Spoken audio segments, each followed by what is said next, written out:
Dear valued parents, welcome to Parenting with Knowledge, your one-stop for godly, insightful parenting advice and tips. We need to listen to our children. Being a parent is a sacred trust. We are given the incredible responsibility of raising the next generation. This means nurturing their bodies, their minds, and their spirits. One of the most powerful ways we can do this is by simply listening to our children. It's easy to get caught up in the busyness of life. We have work, errands, and a million things on our to-do list. But amidst all the chaos, it is crucial to create space for our children to be heard. When we listen to our children, we show them that they are important. We validate their feelings and experiences. We make them feel seen and understood. This is essential for building a strong and healthy parent-child relationship. But listening is more than just hearing words. It's about truly being present with our children, putting down our phones, turning off the TV, and giving them our undivided attention. It's about listening with our hearts as well as our ears. When a child feels heard, they feel loved. They feel safe to explore their thoughts and feelings. They feel empowered to use their voices, and they learn that their opinions matter. This is how we nurture confident, compassionate, and resilient children. So the next time your child wants to talk, stop what you're doing and truly listen. You might be surprised by what you learn. Listening is not just a parenting skill, it's a spiritual practice. It's about connecting with another human being on a deeper level. It's about opening our hearts and minds to understand their perspective. The Bible has a lot to say about the importance of listening. Proverbs 18 verse 2 tells us, "Fools find no pleasure in understanding, but delight in airing their own opinions." This verse reminds us that true wisdom comes from listening, not just talking. When we listen to our children, we are following God's example. He is a God who listens. He hears our prayers. He sees our tears. He knows our hearts. And He wants us to come to Him with everything. When we create space for our children to be heard, we are creating a space for God to work in their lives. We are showing them what it means to be in a loving and supportive relationship. Listening to our children is a way to show them God's love. It's a way to build them up and encourage them in their faith. It's a way to help them grow into the people God created them to be. So let's make a conscious effort to be better listeners. Let's create a home where our children feel safe to share their hearts. Let's show them that their voices matter, not just to us, but to God. Children are like sponges, soaking up everything they see and hear. They learn more from our actions than from our words. This means that if we want our children to be good listeners, we need to be good listeners ourselves. We need to model active listening. Active listening is more than just passively hearing what someone is saying.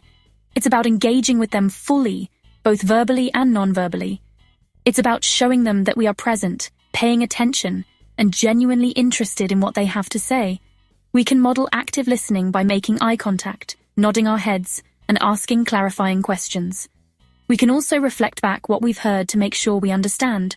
For example, we might say, "It sounds like you're feeling frustrated," or "I hear you saying that you need some space."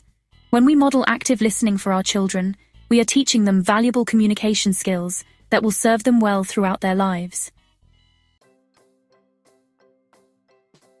The Bible offers timeless advice that remains relevant today. In James 1 verse 19, we find this powerful guidance. My dear brothers and sisters, take note of this. Everyone should be quick to listen, slow to speak, and slow to become angry. These words hold profound wisdom for parents. When we are quick to listen, we create a safe space for our children to share their thoughts and feelings without fear of judgment or interruption. Being slow to speak allows us to truly hear and understand our children's perspectives before offering our own opinions or advice. It also prevents us from saying things in the heat of the moment that we might later regret. And finally, being slow to become angry helps us to respond to our children with patience and compassion, even when they are struggling. When we strive to embody these qualities, we cultivate a more peaceful and harmonious home environment. You know, sometimes we underestimate our own abilities. But here's the thing. Each one of us has immense potential just waiting to be unlocked. It's like a treasure chest filled with unique talents and gifts. And the key to that chest? It's within us. When we truly believe in ourselves and our capabilities, we can achieve incredible things. So, let's take a moment to recognize our potential and commit to unlocking it step by step. When we take the time to listen to others, we open ourselves up to a world of new perspectives and ideas.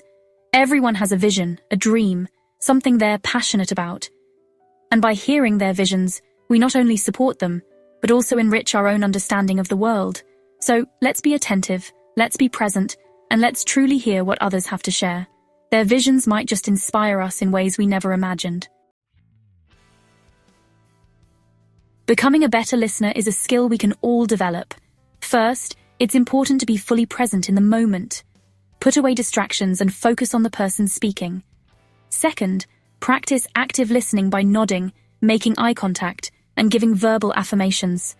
Third, ask open-ended questions to show genuine interest and encourage deeper conversation. And finally, be patient and give the speaker time to express themselves without interrupting.